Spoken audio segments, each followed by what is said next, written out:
ભાવનગર પોલીસે ડ્રોનની મદદથી જુગારીઓને ઝડપી પાડ્યા। કુંભારવાડાના મોતી તળાવ ખાર વિસ્તારમાં પોલીસે દરોડાની કામગીરી હાથ ધરી।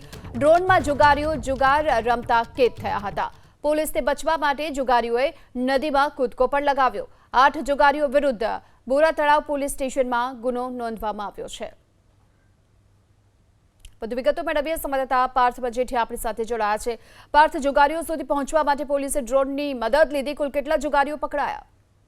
જો ભાવનગર એલસીબી ટીમને બાતમી મળી હતી, જેના આધારે કુંભારવાડા મોતી તળાવ વિસ્તારનો ખાર વિસ્તાર આવેલો છે કે જ્યાં આ જે જુગારીઓ છે તે જાહેરમાં ખુલ્લામાં જુગાર રમી રહ્યા હતા અને તેને પકડી પાડવા માટે અને તેની તમામ મુવમેન્ટ છે તે કેચઅપ કરવા માટે પોલીસે ડ્રોનનો ઇસ્તેમાલ કર્યો હતો અને તે દરમિયાન કુલ 8 જેટલા જે જુગારીઓ હતા તેમને પોલીસથી બચવાનો પ્રયાસ કર્યો હતો અને ખાર વિસ્તારની જે નદી આવેલી છે તેમાં કૂદકો લગાવી અને ભાગવાનો પ્રયાસ કર્યો હતો। પરંતુ આ રેડની અંદર પોલીસે કુલ 3 વ્યક્તિને ઝડપી પાડ્યા છે, જેમાં જાહિદ સિદાતર, દિલીપ અને ઇમ્તિયાઝ સમા નામના 3 વ્યક્તિ છે તે પકડાયા છે અને અન્ય જે 5 વ્યક્તિઓ છે તેમના નામ ખુલ્યા છે અને પોલીસે તેમની હાલ શોધખોળ હાથ ધરી છે। કુલ 37,900 રૂપિયાનો મુદ્દામાલ છે તે રેડ દરમિયાન પકડાયો છે, પરંતુ પોલીસથી બચવા માટે આ જે જુગારીઓ છે તેમને નદીની અંદર ઝંપલાવી અને કૂદકા માર્યા હોય તે પ્રકારના દ્રશ્યો ડ્રોનની અંદર કેચઅપ થયા છે।